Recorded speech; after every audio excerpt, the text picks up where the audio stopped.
We're driving a 2023 Volvo XC90. Run, little squirrel, run!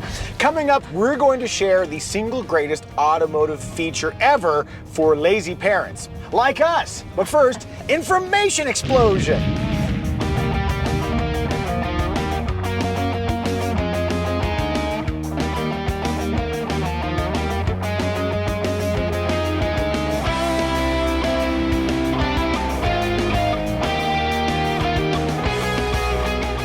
The Volvo XC90 is a premium three-row SUV. Let's begin with interior.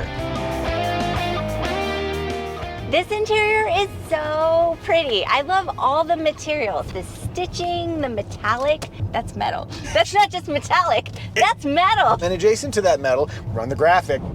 Yes, that is real wood. Gray ash decor, they call it. One feature that I really like, this elegant cover for the drink holders, which is good because somebody really messed ours up. It was me, actually. Oh. I had a coffee situation and I had to walk around all day with like a coffee stain on my shirt. But we can just hide that away and it's almost like I'm not the disgusting man you think I am.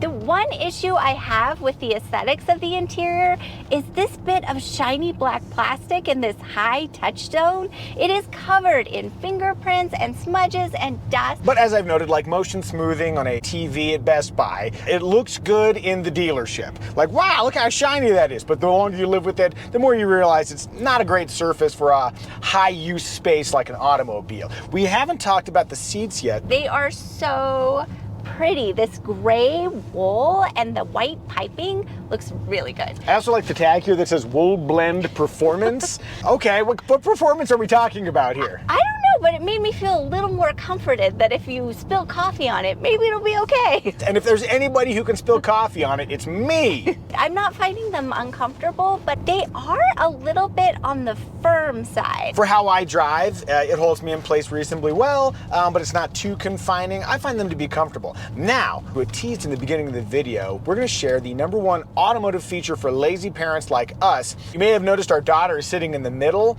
The XC90 has an optional integrated booster seat, and it is so cool because it's one less thing you have to carry around as a parent. And if you should, as a surprise, pick up another child and take them home, boom, instant booster. And operating it's pretty easy. I have found putting it back into its retracted position to be a little bit difficult, but overall I think that is a killer feature. Now that does get to an issue that we have with the second row. There is a high friction component if you want to slide them forward and back. Flopping them down if you just want them flat to load cargo is fine, but tilting them forward for third row access. I was surprised that you also had problems with it. You have those big muscles. Very clunky, high release, so I don't think a child's going to be able to do that by themselves. High efforts to move it out of the way for third row access, and then putting it back into position. You have to put a lot of pressure onto it, and then it will release back into its position at an unexpected time. And it's very unexpected because everything else here operates in such a smooth and elegant way. We've got the 7-seat version. There's also a 6-seat version that does away with that middle second row seat. I fit very comfortably in the first and second row seats. Plenty of headroom, plenty of knee room, good foot clearance. Moving to the third row, that is for children. I'm 5'10", long torso. My head is right up against the headliner in that third row position, and if somebody was sitting in a comfortable position in the second row, my knees are going to be kind of jamming up against that seat back. Just know that this isn't going to be a great full-time 3-row vehicle if you're carrying adults. One thing I did like about the third row was that on either side there's a little bin that opens up that would be a perfect place to store rocks if your kid likes to collect rocks. Guess whose kid likes to collect rocks?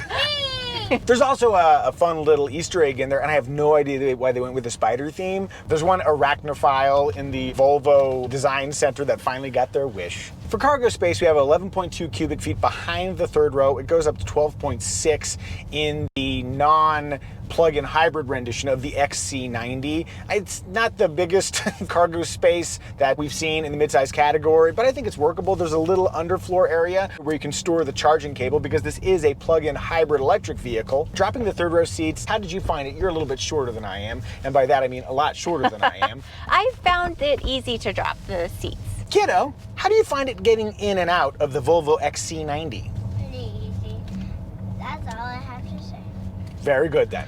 Making it even easier, we have the version with the air suspension. So if you need a little easier cargo load in, that's a way you can do it. Any thoughts on latch points? Installing the booster was easy. The latch points are exposed, no problems. As for safety, the Volvo XC90 rates very well. 5-star NHTSA rating. It's an IIHS Top Safety Pick Plus. There are 7 airbags in the vehicle, including a driver's side knee airbag. And in terms of active safety, we've got automatic emergency braking with pedestrian and large animal detection. We've got your back, mountainous deer population. Also lane keeping assist and blind spot monitoring. Family, what do we think? Is the Volvo XC90 family friendly?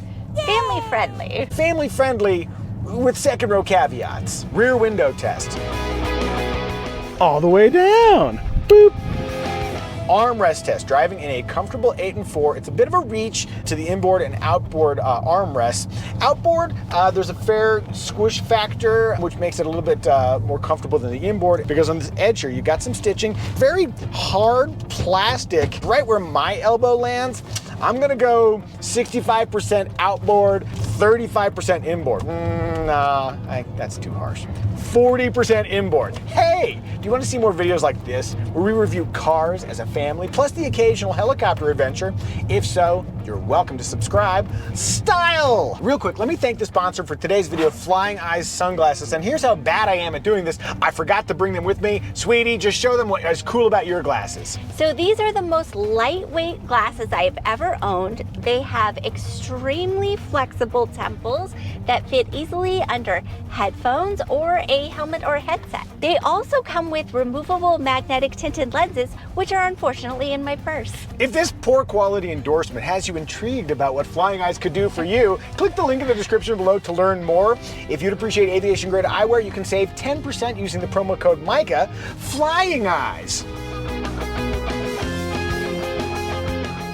The Volvo XC90 in this generation was introduced in 2016. I am shocked at how long ago they introduced it, because I still feel like it looks reasonably fresh. I think it's because it's such a understated design. I think it looks stylish, but I do love a classically styled squared off wagon. The version we're driving is the bright version. There's also a dark version, and I kind of like that they give you that flexibility to have more sparkle or a more understated rendition of it. But yeah, I think if the fundamentals are strong, you can squeeze a lot more life out of a design. One thing I noticed that's very interesting is that in the configurator, none of the paint choices cost extra. Ooh. Meanwhile, the Volvo S90 that we reviewed not too long ago, and if you're curious what we thought, you can click up here.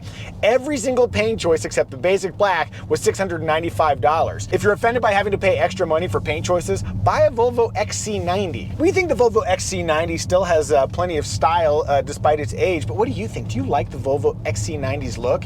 If so, if no, tell us in the comments. Also, do you like my shirt? If you do, it's made by Blipshift. They make limited run automotive apparel. You can't buy this exact shirt, but you might be able to buy something that you love even more. If you'd like to support our channel, click the Blipshift link in the description below, use the promo code Micah, and new buyers can save 20% from Blipshift. Onward to In Motion. It has, I think, a sophisticated character. Ride quality is generally good. It's quiet in here. It's a serene place to pass the miles with the people you love. Now, as far as steering engagement is concerned, there isn't much, but I think it drives in a way that is predictable, and that is appropriate for the category. I mentioned that this is a plug-in hybrid vehicle, and that is relevant because you've got that combination of an electric motor powering the rear tires and then a gasoline engine up front. That has a few implications. Number one, power. Did you notice in the information explosion in the beginning just how powerful this thing is? Sweetie, put it back on screen. Wow, look at those numbers. Consequently, the version we're driving can do 0 to 60 miles per hour in about 5 seconds, which is quick for a 3-row SUV. Mommy, I got the numbers. Yeah. I got the window. Oh! It's fun, and it's also making more work for Evie as she edits. As we're driving here, I'm going to show something. Floored. Whee! A feature that we've noticed of this particular powertrain in other Volvo models is that there's kind of a 1-2 acceleration. Electric propulsion is immediate, because that's how electric motors work, and then the gasoline engine joins the party. It's like when I come to a party. Fashionably late, but everybody's really happy I'm there. Just kidding. So when both those powertrain technologies are working, the vehicle is very quick, but they're not always working together. One last driving thought, though this is a plug-in hybrid, brake feel is good. I can come to a smooth stop, and I'm going to do it right now. That's not always the case with electrified vehicles, but can I come to a very smooth stop? Okay, I've gotten all of my thoughts out. Let's hear what Evie thinks.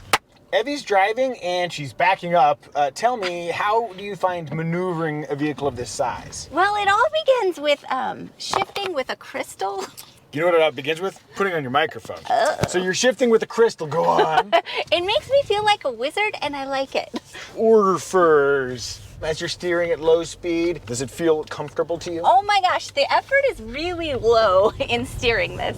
Ooh, now, and it's zippy. Do you find it manageable, or is it intimidating? I find it manageable, despite the size of this vehicle. This is normally a size that I would find intimidating. Now I'm gonna put you in power mode real quick. You were in hybrid mode, so power enhances the vehicle for sportier driving, so you may notice a little bit heavier. I think I might prefer the lighter steering in this one. Back to hybrid mode for you. One thing I really like about driving this around is the visibility. I feel like I have great visibility all around. Which is surprising, because Volvo is known for safety, and oftentimes that means really thick pillars, but perhaps your specific seating position just really meshes well with the XC90? Yes, specifically how far forward I am normally makes this over the shoulder angle tough to see, but in this vehicle it's fine. My goodness, sweeties, please. She can see everywhere she wants to go. I can. I'm getting back in the driver's seat. In total, the Volvo XC90 has a sophisticated driving manner that I think will make people happy. Moving onward to emotion factor. Is there an emotion factor here? I think so, from a style perspective on the interior specifically. The way everything is laid out is in a way that's practical, but also really stylish. Some of the visual approaches that Volvo employs are different than other luxury manufacturers, and that has an individualistic quality to it that we've appreciated elsewhere, and there's also an understated component. Hello, crystal gear selector. It's a very understated crystal gear selector, or furs. And then the other modifier here is that this is the plug-in hybrid version. I am intrigued by the idea of a 35-mile pure electric driving range. What do you guys think? Is there an emotion factor to the Volvo XC90? If you're feeling emotionally drawn to buy an XC90 of your very own, you might need to sell your current car first. If you want to know what your current car is worth, or what you should spend on a Volvo XC90, click the Kelley Blue Book pricing link in the description below. Remarks! Remark number one, they have updated the Volvo XC90 in a few different ways for 2023. They've reworked the trim structure a little bit. They've overhauled the powertrain lineup, so now the pure gasoline versions are actually all mild hybrids, and then the plug-in hybrid version that we're driving, they used to have a short range and a long range version, they're all long range now. And then lastly, they've updated the infotainment area, which is a very natural segue into infotainment. They've incorporated Google technologies. You've got Google Assistant, Google Maps, the Play Store down here. Android Auto and Apple CarPlay are incorporated. Plus, you also get over-the-air updates. I like that the icons are all on one page, so you don't have to swipe through different menus. The icons are color-coded, very easy to operate out of the corner of my eye. Because they've put everything in the screen, you don't have like a hard switch or knob for going into drive mode. So if you want to change the drive mode, you go to the little gear selector, to driving, and then you touch the one that you want. And all of that requires me to stare there instead of keeping my eyes out there.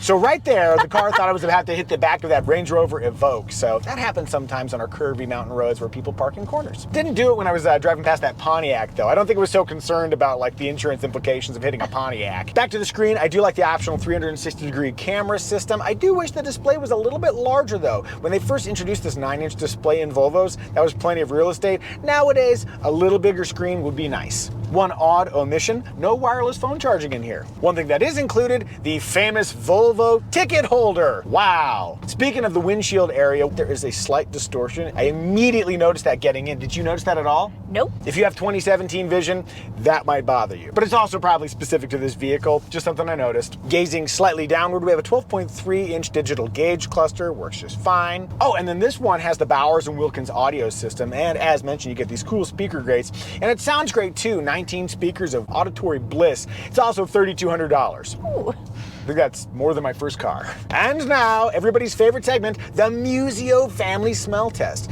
Our daughter does not like new car smell, and we think some people might agree with her. Kiddo, how do you like the smell of this Volvo XC90? Good, bad, or just okay? I don't really like it. It's bad. Oh, okay.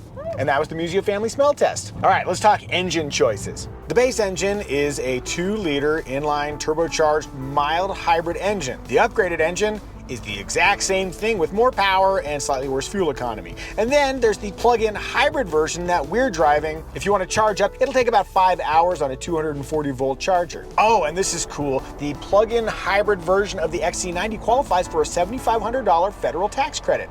All-wheel drive comes standard on all XC90s and premium fuel is required. Sweetie.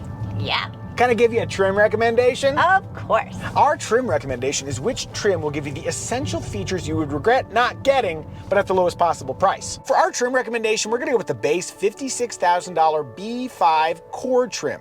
It includes 4-zone climate control, a full suite of safety and active driver assist technology, a panoramic roof, power heated front seats, and smart key access. As for competitors, you've got SUVs like the Acura MDX, Genesis GV80, Audi Q7, oh, and the new for 2024 Lexus TX. As an alternative, we might recommend going with a fancy rendition of a mainstream three-row SUV, kind of like the Kia Telluride SX Prestige trim we drove recently. And if you're curious what we thought about that Kia Telluride, click up here. Did we miss any remarks? If so, tell us in the comment section. Synopsis! In thinking about the essence of the Volvo XC90, it's not as young as it used to be, and it can be kind of pricey, but it endures with unconventional charm. To me, it is the Joaquin Phoenix of three-row premium SUVs. What do you make, like 20 million last year? Good for him, good for him. Family, I think we've done a good job reviewing the Volvo XC90. May I have a 5 and a 5, and you can get your high five. Bam! First video with my tummy not getting upset. Yay! Pukes.